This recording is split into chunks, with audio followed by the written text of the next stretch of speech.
Anong mensahe ang kailangan marinig ng mga Libra sa buong buwan ng August? Pwedeng nangyayari na to o mangyayari pa lang. Kung hindi man para sa inyo tong magiging reading, baka para sa someone na malapit sa inyo o sa someone na kakilala nyo mismo. Baka may lumabas na gender mamaya, gawin nyo na lang energy, masculine at feminine energy. Pwede rin naman na wag nyo nang pansinin ang gender. Hindi ko alam kung anong lalabas, kung positive ba o negative ang magiging reading. Depende sa kung anong mapipick up kong energy mamaya. Kung hindi mag-resonate sa inyo to, edi adjust nyo na lang ang video, hanapin nyo to. Kung hindi pa rin, edi dito na. Ito ang last deck natin. So, magsimula na tayo.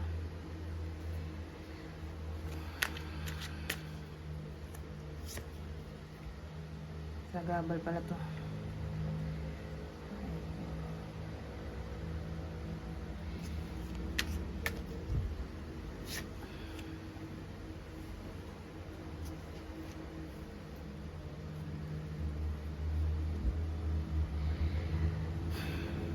So sa case na to, halimbawa lang, nangyayari na to o mangyayari pa lang at nagkaroon ng misunderstanding, miscommunication o arguments in general. Well, may someone dito na naghihintay. Hindi siya mag-initiate ng action. Ang tanong, sino to? Kayo ba to? O yung other person na makakaaway o makakasamaan ng loob? So again, i-expect na natin na baka nga mangyari to, yung away. So pwedeng mangyari to ng September pero hindi pa rin bati ng October, tapos bandang October yun nga, walang may gustong na mag-initiate ng reconciliation. Pero tingnan natin sino yung mas mawawalan ng interest makipag-ayos. Kayo ba to? Yes or no? Kasi kung kayo, edi kayo. Okay? Kung hindi, edi yung other person na makakasama ng loob. So kayo ba to? Yes or no? Yes. Kasi no to. Baliktad. Edi yes, kayo.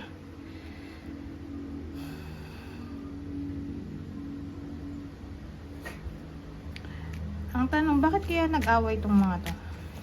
Anong pwedeng pagmulan? O anong reason?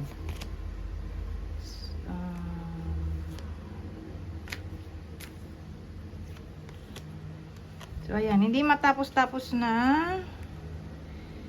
Maraming possible reason Ito. Alin man dito sa mga to. Ito kasi ending, 'di ba? Bumaliktad. So ang dating sa akin, patapos na siya, kaya lang umulit ulit, parang naging loop.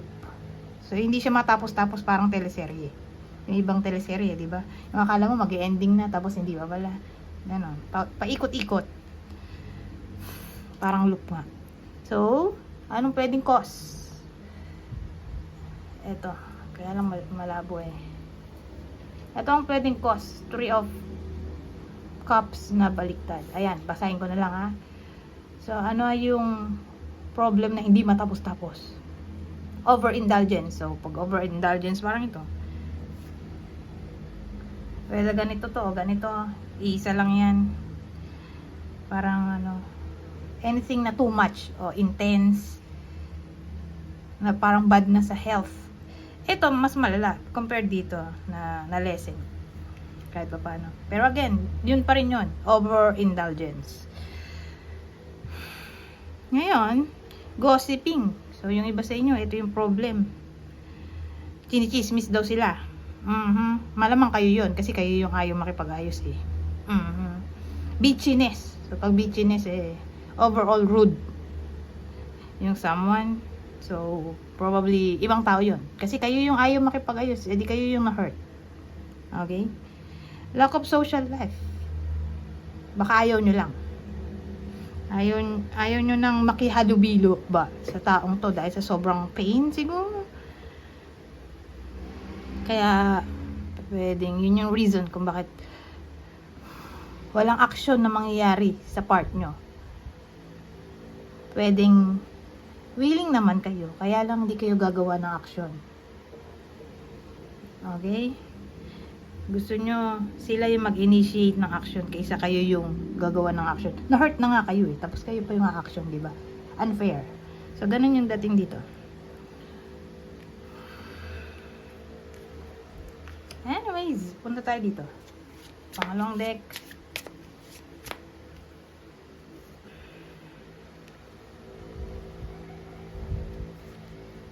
Pero isa na rin sa pwedeng reason ay cheating. Kasi 3 of Cups, pleasure din, di ba? In a negative way. So, naging part din siya ng overindulgence, yung cheating. So, expect din natin yon. Pero kung cheating man yan, sa iba, sino naman yung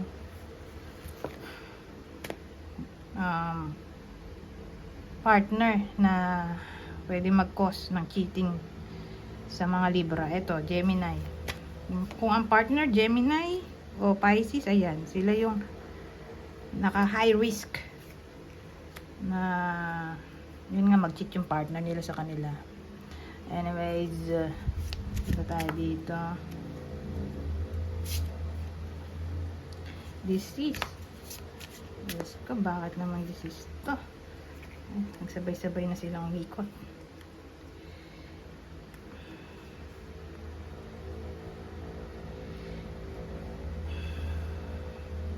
Kasi disease. Ano naman yan? Oh, lucky card. Ayan ang magandang combination. So, ang dating, kung sino man yung may sakit, whether kayo mismo to o mahal nyo sa buhay, dahil may lucky card tayo, gagaling yon. Okay? Hindi man literally mababalik sa normal. Sa 100% normal. At least gagaling. So, sabihin natin mapa-hospital man yan, o mapa-clinic, uuwi pa rin siya sa bahay nila. Kasi nga, hindi naman siya serious, o sabihin natin, naging serious niya, pero may chance na gumaling sa bahay. Yun ang mahalaga.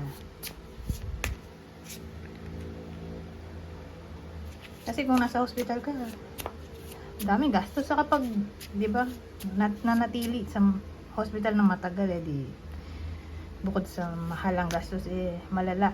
Pero sa case na to, itong dalawa nga, hindi siya serious, o kung naging serious, may chance na gumaling. Okay? Intelligence, Leo. Ano to? So, kasi yung Leo, pwede rin siyang may kinalaman sa self. So, kayo to, na mag-gain ng knowledge.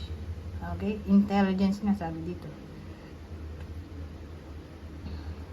Sa October.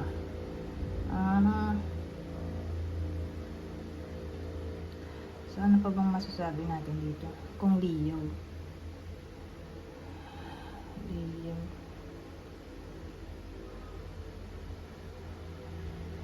So, sabihin naman natin ganito. Single yung iba sa inyo. Parang ang magiging way para ma-attract kayo through intelligence. So, kung hindi nyo makita yan sa possible new love interest o suitor, parang mato-turn off kayo. Kasi nga, parang magiging main priority ng iba sa inyo na single ay kung gaano katalino yung tao. Hindi naman literally sobrang talino, pero gusto nyo ma-impress kayo o yung iba sa inyo sa pamamagitan ng pagiging smart. O ayan, kung di man literally intelligent, smart, madiskarte, humorous. Kasi ang humor, mahirap mag-isip ng pagpatawa, diba? Kaya part din yan ng intelligence o smart, pagiging smart yung someone na humorous. Kung di ganon, ayaw nyo. Ganyan, yun yung magiging main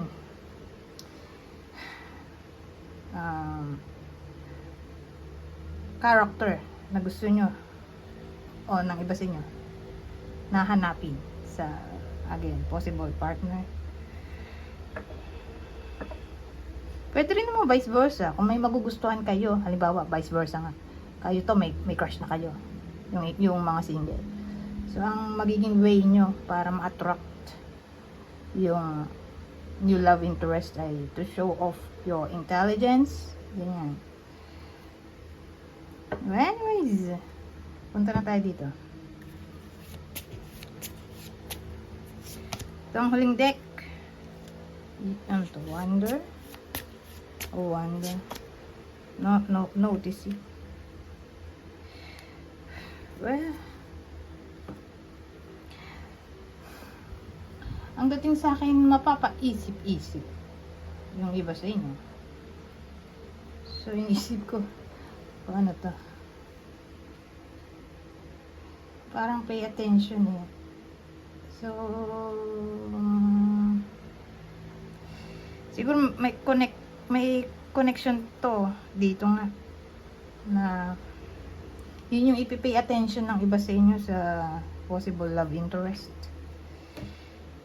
Yung intelligence, yun yung manonotice nyo. At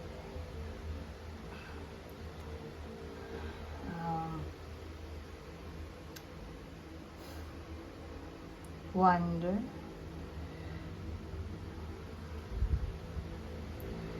Ano ba bang ibang term ng wonder?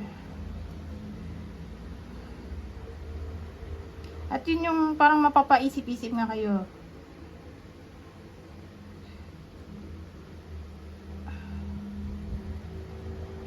Mapapaisip-isip. Magpapay attention sa intelligence. Kayo to. O, ito kasi pwede ring date. Date card. Or romance. So, again, umulit lang yung sinabi ko. So, hindi ko na ulitin. Parang emphasis lang. Anyways, hanggang dito na lang. Goodbye for now.